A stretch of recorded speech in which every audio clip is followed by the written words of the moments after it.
Selamlar, ben Gerberk kanalına hoş geldiniz. Bugünkü videomuzun konusu yeni gelen bahar etkinliği, hangi paketleri almalıyız, bahar etkinliği nasıl oynamalıyız, bütün detaylardan güzel bir şekilde bahsediyoruz. Ve bu Çin yeni temalı oyunumuza eklenen etkinlikte ne yapmanız gerektiğine dair bütün soru işaretlerini aydınlatıyoruz. Hazırsanız bizim tarzımızda başlıyoruz. Etkinliğin ilk kısmı temamız olan ejderha üzerinden giden Warming isimli ejderhaya vurarak ödül aldığımız yerde başlıyor. Şimdi burada standart bir mantığımız var. Vurdukça hız, elmas ya da herhangi bir ödül alma şansımız geliyor. Veya bazı şansınız daha da iyi giderse güzel ödüller de alabiliyorsunuz. Ancak burada çok kritik bir drop yani RNG mantığı var. Yaptığınız denemeler ve analizler sonucunda baktığınızda her etkinlikte bu tarz vurmalılarda 14 ile hatta 15 bin puan üstünde kesinlikle bandında düşmeye başlıyor. Tabii ki de bu bonus yeşim elmaslarını alma şansımız RNG olduğu için çok düşük ama yine de 15 binin altında vurmaya başlarsanız çok da büyük bir beklentide olmayın. Zaten o elmasları alamayacaksınız. Her şeyi geçtim. RNG sistemi çok sıkıntılı vurmalı etkinlikte. Bu tamamen şans. Eğer bu etkinlikte biriniz RNG olarak 2 katını alma şansı yakaladıysanız bu yorumlara bahsedin. Şimdi devam edelim. Gelelim şu soruya. Kale görünümü için oynamalı mıyız? Vurmalı etkinlikte yapmalı mıyız? Şimdi siz eğer düşük videoya devam etmeden önce sponsorumuz Hesap.com.tr'den bahsetmiş miydim? En uygun ve ucuz fiyata Frostar almak istiyorsanız Hesap.com.tr'yi tercih edebilirsiniz. Güvenilir ve aynı zamanda sizin için en ideal firmalardan biridir. Seçtiğiniz ürünü sepete eklemeden önce profilinizdeki karakter ID'nizi alıp daha sonrasında bu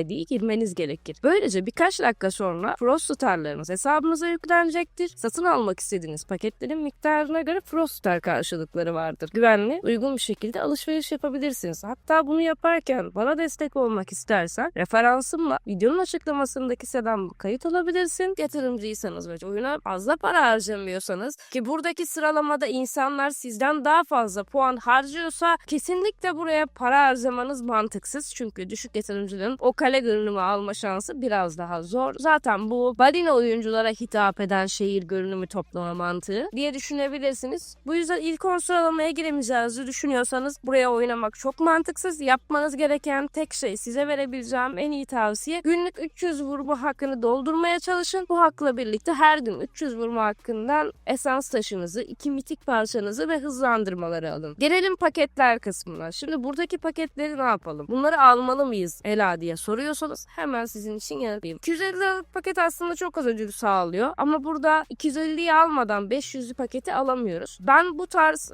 balık avı paketi de olsun, bu paketleri seviyorum. Bunu sevme sebebim, eğer herhangi bir yerde buff açmanız, rally açmanız gerekiyorsa kesinlikle tatlı oluyor. Ama bunun dışında SVS'de kullanmak için bu buffları zaten kaleye gittiğinizde, kale ele geçirdiğinde ittifakınız da size veriyor. Yani çok da düşük yatırım yapıyorsanız yine tercih edeceğiniz bir paket değil. Ama bence geri kalanları almak isterse orta ve yüksek yatırımcı için alınabilecek bir paket olduğunu söyleyebilirim. Bu şekilde bir önerim olsun. Gelelim baharın kralı, yani 7 gün boyunca sürecek asıl bizim SVS temalı gibi almamız gereken bu isimlik kartı vesaire, bu etkinliği nasıl oynamalıyız? Yani bazı oyuncular SVS'ye birikim yapıyor ama ben SVS'de özellikle balina arasında çok fazla ödül alamayacağımız için Ay Işığı Festivali'ni de oynamıştım. Bahar Kralı etkinliğini de oynayacağım. Hatta dün 2. sırada tamamlamıştım. Bugünkü son puanlarla beraber 5. sıradayım. Ama gün sonunda yine yüksek bir sıralamada tamamlamayı hedefliyorum. Çünkü bugün canavar dehşet avlama günü. Buradaki hedefimiz şu. Eğer ilk 11 ile 25 arasına gidebilirseniz size %1,5 birlik öldürücü veren karıcı bir isim kartı kazanacağız. Bir önceki etkinliklerden belki hatırlarsınız. Cadılar Bayramı'nda Ay Işığı Festivali'nde kartlar kazanmıştı. Aynı mantıkta. Burada etkinlikteki en büyük puan kaynağınız sizin anahtarlarınız. Yani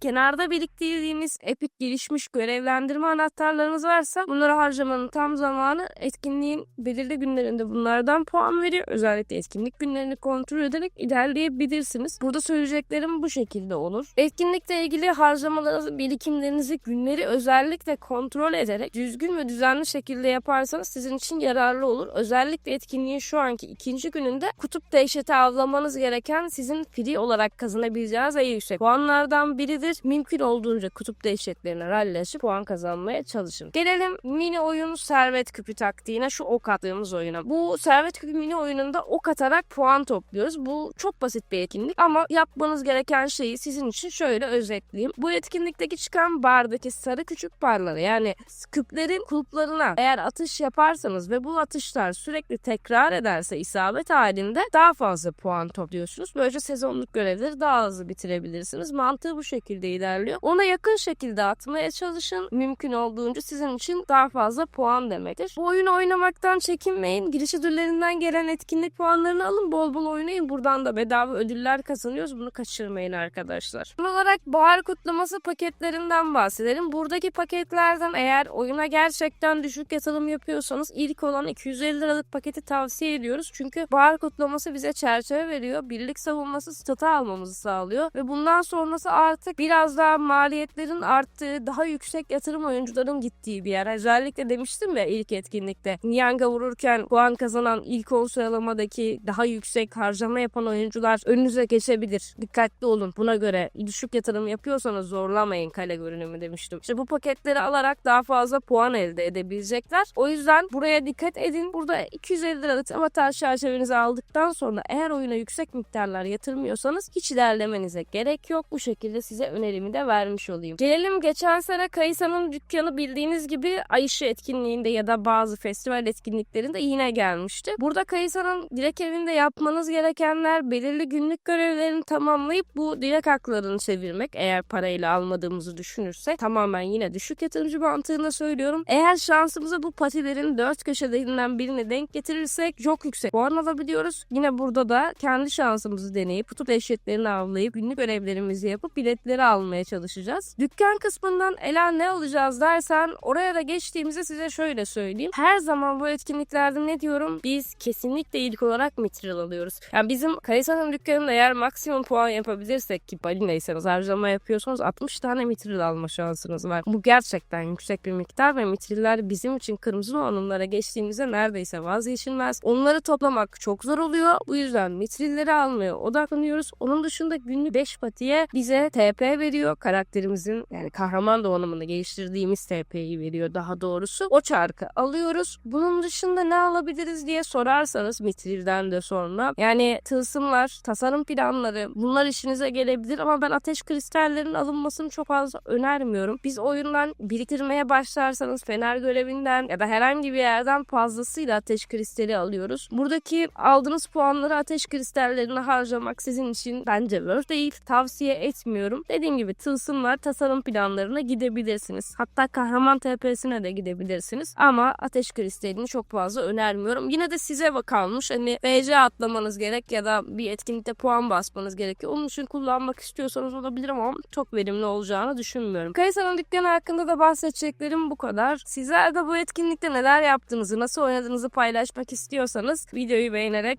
ve videonun yorumlarına ona iletebilirsiniz. Ayrıca bu aralar akşamları canlı yayınlar açmaya başladım. Böylece bazı özelliklerimizi daha erken açabileceğiz. Özellikle katıl vesaire gibi. Bunlar için birkaç canlı yayın denemesi yapıyorum. Sohbet ediyoruz, keyif ediyoruz. Eğer videolardan gördüysen ve denk gelmediysen akşam saatlerindeki canlı yayınlarımıza katılmak için aramıza seni de bekliyoruz. Bunu da iletmek isterim. Bu videonun da sonuna gelmiş bulunduk. Umarım videoyu beğenmişsinizdir. Hoşunuza gitmiştir bilgiler. Bir sonraki videomuzda görüşmek dileğiyle. Sizleri seviyorum. Vallahi